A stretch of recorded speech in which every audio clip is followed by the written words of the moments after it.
Hey guys and gals, Christopher Sheffield here.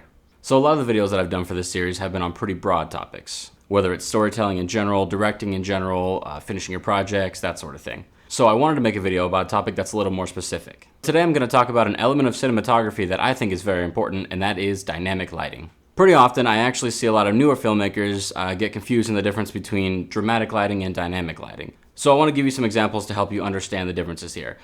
For instance, the lighting that you see on me currently. So right now I have two soft boxes that are lighting my full face and body. And then behind me I have a tungsten light that's pointed at the wall that allows it to be filled with a lot of kind of warm color instead of a white that would kind of wash me out. So this lighting setup is designed to feel very clean, commercial, friendly, very not dynamic and not dramatic. If I wanted to make this lighting setup dramatic, all I'd have to do is take away one of these lights so that I'm only half lit, or maybe even kill the light behind me so that the light on my face falls off as it grows darker behind me. So in essence, a dramatic lighting setup would be one that allowed for a lot of shadows or a sparse amount of light. Now, dynamic lighting is something different entirely. Dynamic lighting, by my definition, is when you take multiple sources and styles of light and you mix them in the same frame or the same subject. When I say styles of light, I'm referring to the color temperature of the light, whether it's warm or cold, or if you have a gel on there. I'm also referring to where the light falls, whether it's soft, whether it's harsh, whether it's textured, whether it's smooth, whether it's bounced in, whether it's fired directly at your subject, and as well, what the intention of that light is, whether it's a fill light, a key light, an eye light, a backlight. To create a dynamically lit image, what you would do is take multiple sources and styles of light and mix them appropriately in your image. One major important thing to understand here before I get into showing you guys some examples is that with a dynamic lighting style, you have to be very specific about where your light hits and where your light does not hit. I can't just use a China ball here to light my actor's face and then hit them with a 1K from behind and, expect that lighting style to feel dynamic, because what I'm going to have is light spilling all over the walls around them. So what that's going to end up doing is looking sloppy and overlit. And then I won't have any sort of shadows in my frame to define the dynamics of my image. So in essence, while you're using these multiple styles of lighting to light both your subject and the atmosphere around them, you have to make sure that you're using tools like black wrap, duvetine, or flags to cut the light so that it only lands where you want it to. And this is where having a talented gaffer would definitely come in handy. Alright, so let me go ahead and show you an example of a dynamic lighting setup, what it looks like and what it doesn't look like. Okay, so I'm going to go ahead and start with over-the-shoulder close-up. I'm doing this so that I can keep the elements in the frame smaller and more specific to show you what I'm talking about. So the first thing I'm going to do is go ahead and light my foreground. I'm going to do that so that when I'm looking over this actor's shoulder, I want to make sure that they still feel like they're in the same room and or lighting setup as my subject. Alright, so the next thing I'm going to go ahead and do is introduce my key light. And I choose warm light for this because I feel like warm light looks the best on skin tones. And I can also, in a wider frame, use a house lamp or maybe like a street light coming in from outside to sort of justify the color tones and the existence of the light. And that's personal preference for me as a DP.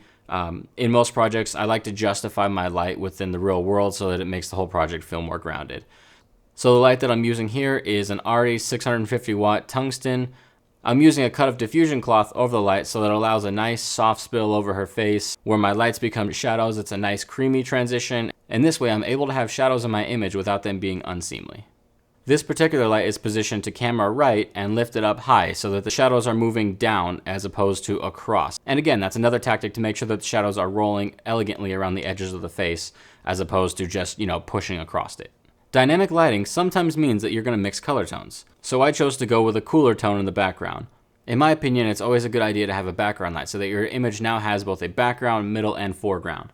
To give you an example of pattern, I went ahead and took a white card and I cut slats in it so that the light would shine in lines across the background as if it's potentially coming through a window or an opening somewhere. Again, this was done so that I don't wash out the entire background with blue, and if we were in, say, a home setup that maybe had the curve of a wall or some furniture in the background, this light would then play across that atmosphere and give you a lot more texture.